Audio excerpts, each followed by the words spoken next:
할렐루야. 우리 하나님 말씀 같이 보시겠습니다. 마가복음 15장 33절부터 39절까지의 말씀 우리 교독하시면서 말씀을 봉독하시겠습니다. 제6시가 되매 온 땅에 어둠이 임하여 제9시까지 계속 가더니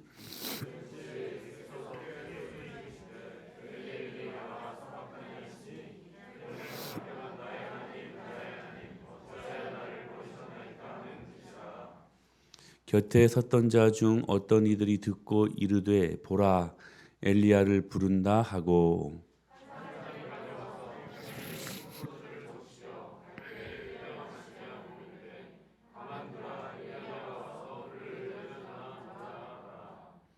예수께서 큰 소리를 지르시고 숨지시니라. 다 같이 예수를 향하여 섰던 백부장이 그렇게 숨지심을 보고 이르되 이 사람은 진실로 하나님의 아들이었도다 하더라. 아멘. 할렐루야. 오늘은 고난주간 여섯째 날로 금요일 드디어 예수님이 십자가에 못 박혀 돌아가시는 날입니다. 가야바에게 신문을 당하시고 그리고 빌라도에게 사형 언도를 당하시고 드디어 로마 병정들에게 이끌려 옷 벗기고 그리고 희롱당하고 채찍에 맞고 드디어 제3시 그러니까 우리 시간으로 보면 오전 9시에 십자가에 달리십니다. 아직 죽은 상태는 아니에요. 원래 이 십자가 처형이 왜 무서운 거냐면 사람을 바짝바짝 말려 죽이는 형틀이기 때문에 그렇습니다. 딱 못 받고 딱 죽어버리면 괜찮게요. 어떤 사람들은 일주일까지도 간다고 합니다. 그 뙤약볕 밑에서 못 박히고 허리에 창에 찔리고 그러니까 그 태양빛 장렬하는 태양빛 아래서 바짝바짝 말려 죽이는 형틀이 십자가 사형 형틀입니다. 오전 9시에 십자가에 달리십니다. 그런데 달리실 때 여러 가지 현상들이 있었습니다. 하나는 뭐냐면 어두움이라는 흑암이라는 그런 현상들이 있었습니다. 33절에 보게 되면 제6시가 되매 온 땅에 어둠이 임하여 제9시까지 계속 가더니 그러니까 제3시 오전 9시에 십자가에 달리셨으니까 지금 3시간 후에 6시부터 9시 6시부터 9시 우리 시간으로 말하면 지금부터 우리 시간으로 말하겠습니다. 정오 12시부터 오후 3시까지 3시간 동안 흑암이 임한 것입니다. 흑암이. 여러분 어둠은 그 자체가 공포 아닙니까? 갑자기 흑암이 딱 임하면 패닉을 가져다 줄 수 있는 충분한 두려움을 가져다 주는 그러한 두려움 자체입니다. 어둠, 흑암. 그런데 이스라엘 백성들은 이 흑암, 어둠 하면 자연스럽게 떠오르는 사건이 있었습니다. 뭐냐면 출애굽 중 제9번째 재앙 흑암 재앙이었습니다. 왜냐하면 그 강팍했던 바로의 마음을 움직여서 이스라엘 백성들을 놓아주는 결정적인 계기가 되는 재앙이었기 때문에 흑암하면 이스라엘 백성들은 출애굽할 때 제9번째 재앙을 바로 연상할 수 있었다는 것입니다. 이 어두움의 재앙이 당시에는 3일 동안 계속되었습니다. 출애굽 당시에는 흑암 재앙 시대에는 3일 동안 이게 어마어마한 그러한 재앙이었죠. 그런데 예수님이 십자가에 돌아가실 때 그 3일을 상징하는 3시간 동안 흑암이 임합니다. 온통 흑암이 임합니다. 흑암을 이야기할 때 그래서 이스라엘 백성은 당연히 출애굽 직전에 흑암 재앙을 연상케 되었다는 것입니다. 그런데 누가복음에 보면 변화산 사건이 기록이 되어 있습니다. 그때 모세와 그리고 엘리야, 예수님이 만나지 않습니까? 그리고 모세와 엘리야가 대화를 나눕니다. 그 말씀을 누가복음 9장에서 말씀하시는데 영광 중에 나타나서 장차 예수께서 예루살렘에서 별세하실 것을 말씀하셨다라고 기록되어 있습니다. 영광 중에 나타나서 장차 예수께서 예루살렘에서 별세하실 것을 말씀하셨다. 별세하실 것을. 여기 별세하셨다라고 말씀을 하시는데 영어로 보면 They spoke about his departure라는 말입니다. departure, 별세라는 말인데 그냥 단순하게 읽으면 예루살렘에서 예수님께서 죽은 것을 말씀하셨다라는 표현입니다. 예수님께서 예루살렘에서 죽을 것을 말씀하셨다. 그런데 이 별세의 원어가 헬라어로 엑소도스라는 말입니다. 뭐라고요? 엑소도스입니다. 예수님께서 변화산에서 지금 모세와 엘리야랑 이야기할 때 별세하실 것을 말씀하셨는데 원어로 보면 엑소도스 하실 것을 말씀하셨다는 거예요. 엑소도스. 여러분 엑소도스가 뭡니까? 엑소도스에 해당하는 성경이 어떤 성경이에요? 출애굽기죠. 즉 예수님께서 예루살렘에서 출애굽할 것을 말씀하셨다는 거예요. 우리는 출애굽하면 누가 생각나요? 모세가 생각나잖아요. 근데 모세가 출애굽시킨 것이 아니라 진정한 출애굽을 내가 언제는 완성할 것이다. 죄로부터의 자유. 하나님의 구원을 상징하는 것이 바로 출애굽 아닙니까? 그러니까 단순히 저 옛날 모세는 애굽이라는 물리적인 나라에서 가나안 땅으로 구원, 그러니까 탈출시키는 그 일들 앞에 그러한 일들 앞에 쓰임받는 도구였지만 이제는 진정한 구원, 죄로부터의 완전한 구원, 엑소도스, 이것을 예수님이 실현하실 것을 말씀하신 것입니다. 그런데 그 출애굽 직전에 있었던 3일 동안의 흑암 재앙과 이것이 맞물리는 거예요. 예수님께서 드디어 그 장황했던 출애굽을 완성하기 위하여 십자가를 지시는 그 순간에도 3시간의 흑암 재앙이 맞물려서 임했다는 것입니다.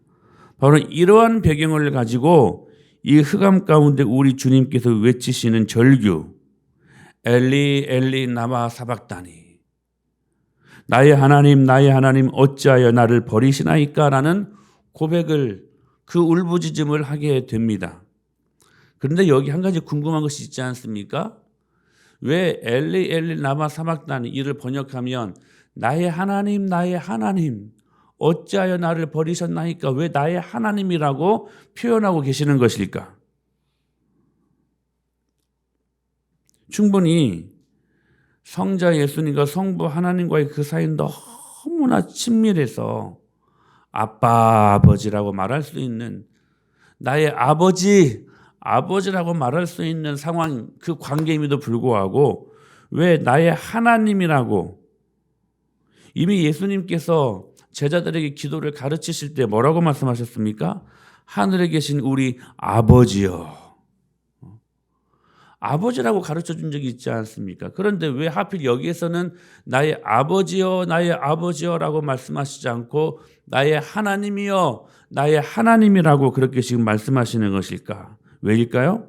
이 십자가에 달리신 의미가 단순히 한 가정에서 일어나는 개인적인 아들과 아버지의 관계에서 일어나는 그러한 사적인 일이 아니라 저와 여러분의 죄를 대신 지신 공적인 자격으로 지금 심판받고 있는 예수님의 모습을 보여주기 위한 것이었다는 것입니다. 공의의 하나님, 심판주 하나님이라고 부르짖으면서 단순히 개인적인 의미가 아니라 온 인류를 향하신 공적인 면에서 심판대 앞에 서 계신 예수님의 모습을 보여주기 위한 것이라는 것입니다. 그래서 나의 아버지라고 말씀하시지 않고 나의 하나님, 나의 하나님이라고 그렇게 고백할 수 있었다는 사실입니다. 그래서 엘리 엘리 라마 사박다니, 나의 하나님 어찌하여 나를 버리십니까?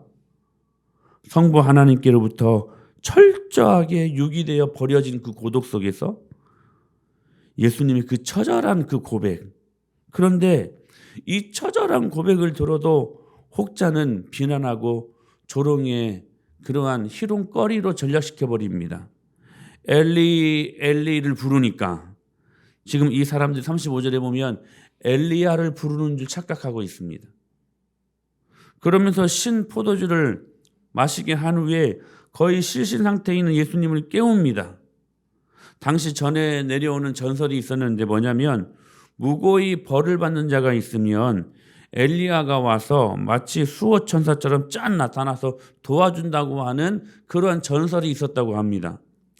그런 전설이 있는 가운데 갑자기 십자가에서 절규하시는 예수님께서 엘리 엘리라고 하니까 이게 엘리야랑 비슷하잖아요. 그래서 정말 엘리야가 내려와 도와주는 거 한번 보자 해가지고 신포도주로 예수님을 깨운 것입니다. 그 고귀하고 위대한 십자가 앞에 서 있음에도 불구하고 도대체 십자가의 의미가 무엇인지 도무지 무슨 사건인 줄 모르고 단순히 구경꾼의 입장에서 엘리야가 도와주는 거 한번 보자 하고 그렇게 반응했던 사람들이 그 와중에서 있었다는 것입니다.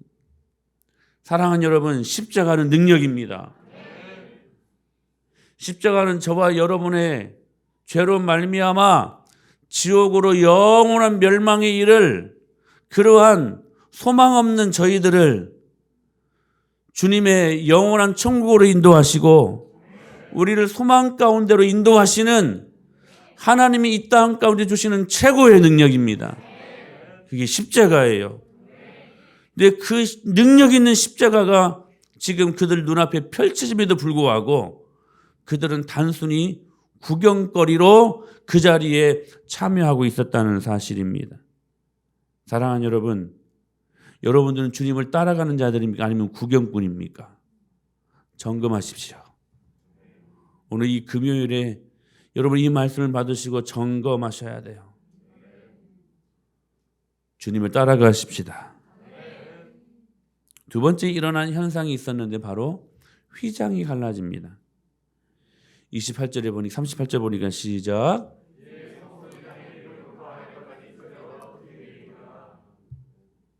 예수님께서 숨을 거두시는 순간 휘장이 위에서부터 아래로 두동강이 나버립니다. 이게 찢어졌다는 표현보다는 두동강이 났다는 표현이 맞아요. 왜냐하면 성전에는 특별히 성소 안에서 지성소로 들어가기 전에 휘장이 있지 않습니까? 우리 성막 시리즈 설교를 들으면서 우리 듣지 않았습니까? 근데 출애굽 광야 시대 모세에게 하나님께서 이 성막을 지으라고 말씀하실 때 설계도를 주실 때에 이 휘장에 대해서도 말씀을 하셨습니다. 뭐냐면 휘장의 사이즈가 우리가 배웠던 대로 10폭입니다. 그리고 배실, 홍실, 청색, 자색으로 공교하게 촘촘 틈이 정말 잘 짜여진 여러분 카페트는 거의 틈이 없습니다. 그렇게 정교하게 짜여진 그런 휘장인데 그냥 천조각이 아니라는 거예요. 말 10마리를 이쪽 저쪽으로 연결해가지고 당겨도 찢어지지 않는, 그러니까 이 휘장이 갈라졌다라는 말이 이 찢어졌다는 표현이 그러니까 두동강이 났다는 표현입니다. 원어적으로 보면. 그런데 이것이 예수님께서 드디어 오후 3시에 돌아가시는 운명하시는 그 순간 이 둘로 두동강이 났다는 거예요. 휘장이. 마치 돌덩이가 위에서 떨어지면 쩍하니 두 조각 나듯이 위에서부터 아래로 그렇게 갈라졌다는 것입니다. 언제요? 예수님이 십자가에 못 박혀서 드디어 숨을 거두시는 순간. 이 사실에 대해서 히브리서 기자는 이렇게 코멘트합니다. 시작. 우리가 이 소망을 가지고 있는 것은 영혼의 닷 같아서 튼튼하고 견고하여 휘장 안에 들어가나니 그리로 앞서가신 예수께서 멜기세덱의 반차를 따라 영원히 우리를 위하여 들어가셨느니라. 할렐루야. 1년에 한 번, 딱 한 번, 그것도 대제사장만이 들어갈 수 있는 지성소 아무나 못 들어갑니다. 만일 들어갔을 때 하나님의 거룩에 조금이라도 손상이 되었으면 대제사장이나 할지라도 가차없이 죽었습니다. 결코 함부로 접근할 수 없는 하나님의 위엄과 하나님의 거룩이 임하는 그 지성소.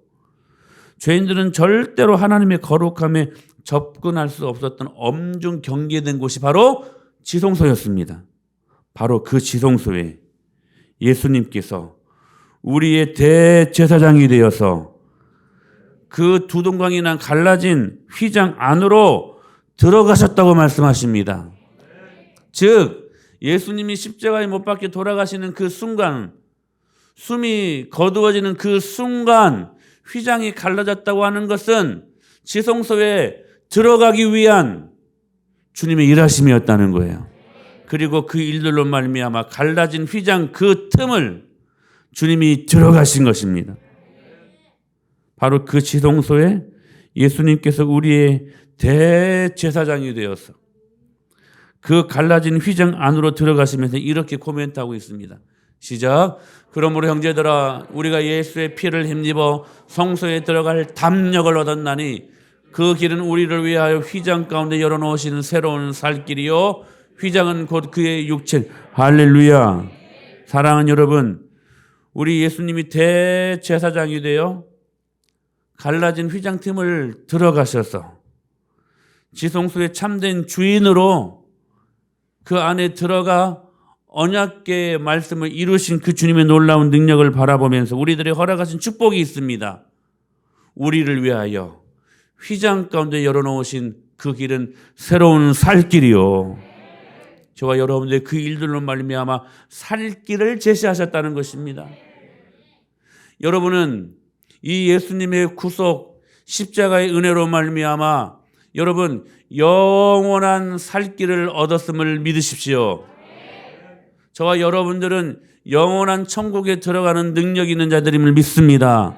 또한 이 땅에서도 영생은 시작되는 것이니 이 땅에서도 새롭고 여러분 새로운 살 길을 이미 저희들에게 제공하셨음을 믿습니다. 그 주님을 찾으십시오. 그 주님을 여러분 찾으세요. 그래서 주님 말씀하셨잖아요. 내가 곧 그 길이요. 아멘. 진리요. 하나밖에 없는 생명이니 나로 말미암지 않고는 아버지께로 갈 자가 없느니라. 할렐루야. 여러분 주님을 찾으십시오. 그분이 그 새로운 길을 만들어 주셨습니다. 웨이메이커. 길을 만드시는 주님. 미라클 워커. 기적을 행하시는 주님. 프라미스 키퍼. 약속을 철저하게 지키시는 그 주님이 저와 여러분의 주님임을 믿습니다. 휘장 가운데 들어가신 그 예수님을 따라 휘장 가운데 열어놓으신 하나님의 교회. 그러므로 교회는 하나님의 영광으로 충만한 것입니다. 사랑하는 여러분, 우리는 이 교회에서 예수님을 믿습니다.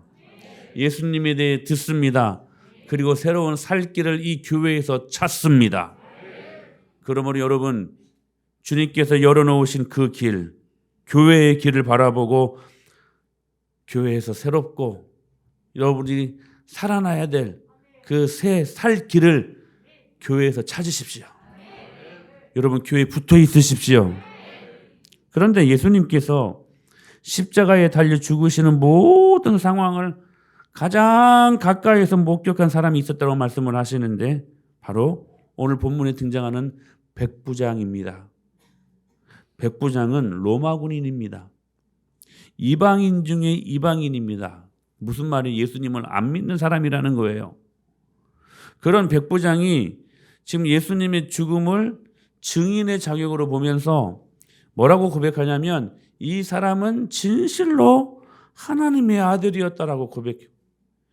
이 고백은 진실된 고백이었어요. 이 사람은 진실로 하나님의 아들이었도다. 누가 고백하고 있어요? 이방인 중에 이방인. 그리고 지금 이 일들에 예수님을 죽이기에 지금 참여하고 있는 백부장이 이 고백을 하고 있었다는 거예요. 이 백부장의 고백을 들으면서 여러분, 우리는 언젠가 이 비슷한 고백을 했던 한 사람이 기억나지 않습니까? 바로 베드로의 고백입니다. 가이사랴 빌립보 지방에서 예수님께서 제자들에게 묻습니다. 사람들이 나를 누구라고 생각하느냐? 그 질문에 베드로가 말합니다. 위대한 고백을 합니다. 주는 그리스도시요 살아계신 하나님의 아들이십니다. 비슷한 고백 아닙니까? 근데 우리는 이 베드로의 고백을 위대한 고백이라고 우리는 여깁니다. 이 고백을 들은 예수님께서 흥분하시면서 베드로를 축복하시기를 바요나 시몬아 내게 복이 있도다. 내가 이 고백 위에 내 교회를 세우리니. 반석이라면 고백이라는 말이에요. 이 신앙 고백 위에, 그래서 여러분 교회는 신앙 고백으로 세워지는 것입니다. 이 신앙 고백 위에 내 교회를 세우리니 내가 천국 열쇠를 주겠다. 음부의 권세가 이기지 못하게 할 것이다. 바로 이 교회가 우뚝 서 있는 기초 반석이 뭐냐? 주는 그리스도시요 살아계신 하나님의 아들이십니다 하는 신앙 고백이에요. 신앙 고백이에요. 그런데 유대인도 아니고 신앙인도 아니고 이방인 중에 이방인 로마 군인 백부장이 그 위대한 베드로와 같은 고백을 하고 있는 거예요. 예수 그리스도의 십자가를 직접 목격한 그 증인으로서 그의 입에서 나오는 고백이 뭐였냐? 이 사람은 진실로 하나님의 아들이도다. 여러분, 백부장이 사실 여기 왜 있습니까? 이 사실을 믿음으로 고백하려고 있었던 것입니까? 아닙니다. 이 백부장은 빌라도 총독의 명령을 받아서 예수님이 완전히 죽을 때까지 그 과정을 따라다니면서 확인해야 되는 책임으로 지금 이 자리에 서 있었던 것입니다.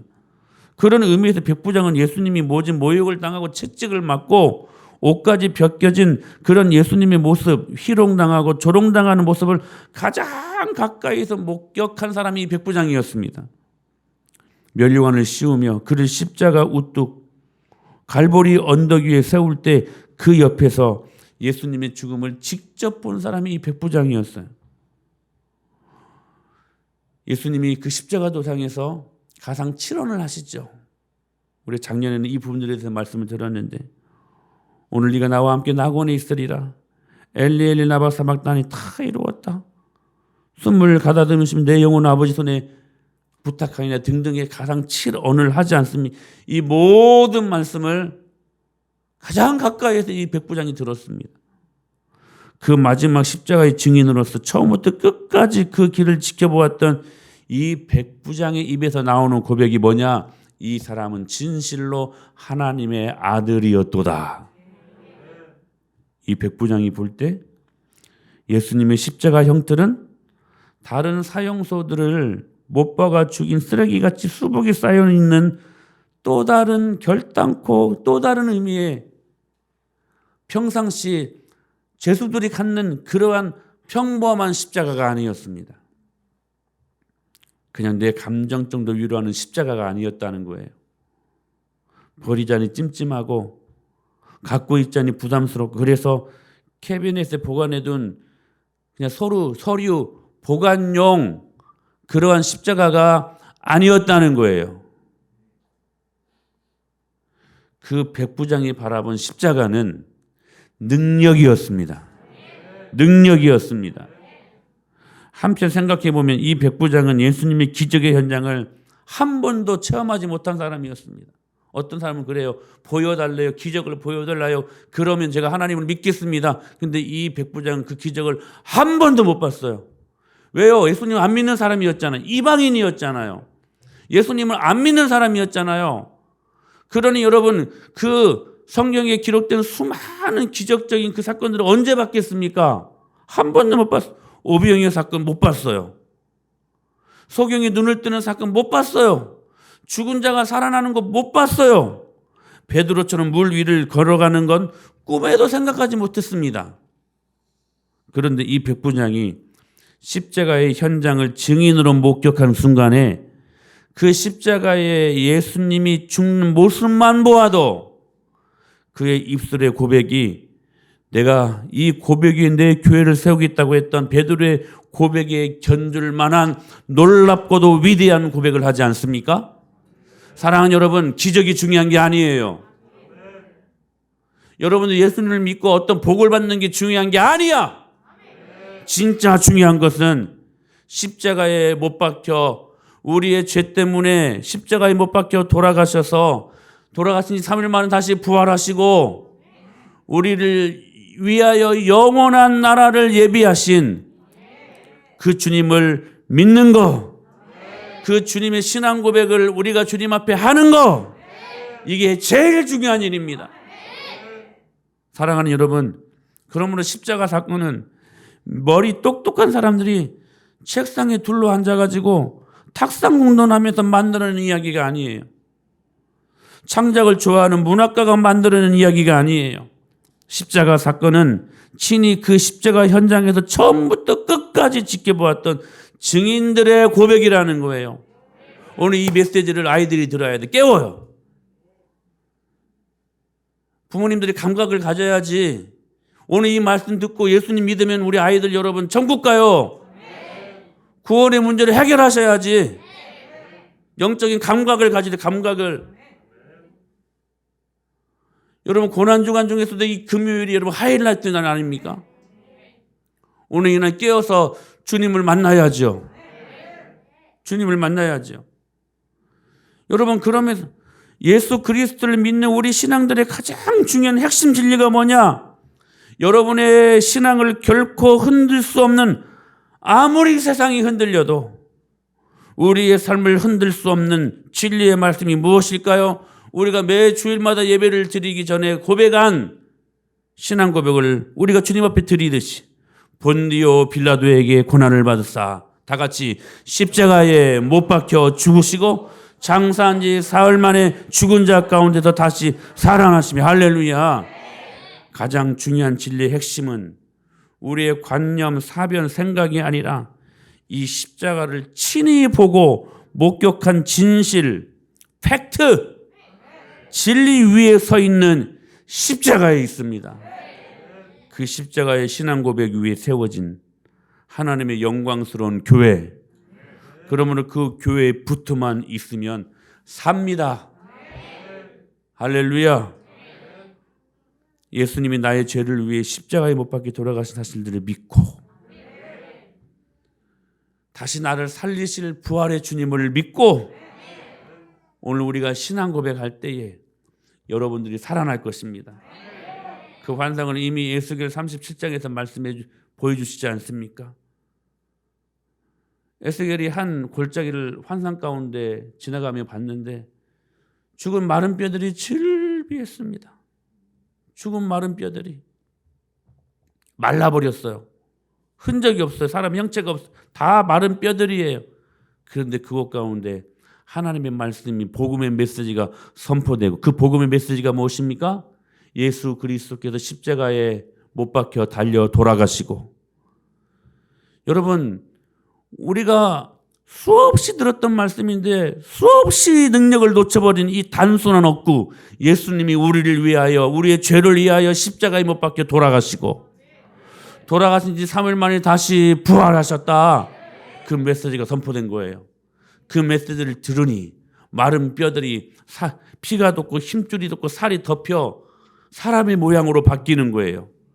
마침내 보니까 마른 뼈들이 큰 군대의 모습으로 그 골짜기에 가득 찬 거예요. 생명이 들어갔을 때에 하나님의 영광을 경험할 능력 있는 하나님의 군대가 될 수 있었던 것처럼 오늘 우리 은혜마을교회가 이 교회 될 수 있게 되길 축복합니다. 마른 뼈와 같은 우리들 심령 속에 십자가의 은혜가 흘러 들어가서 우리의 강팍하고 메마른 심령들을 적셔 그 강팍한 마음들을 불 성령의 방망이로 깨 부숴주셨어. 잘게 고와 아주 고운 가루가 되어서 하나님의 말씀에 순종할 줄 아는 교회, 그래서 하나님의 영광을 위해 존재하는 교회, 그러한 교회 될 수 있게 되기를 축복합니다. 그 모든 기초 위에 십자가가 세워졌는지를 점검하시고 그 십자가의 주님을 오늘 만나십시오. 오늘 만나십시오.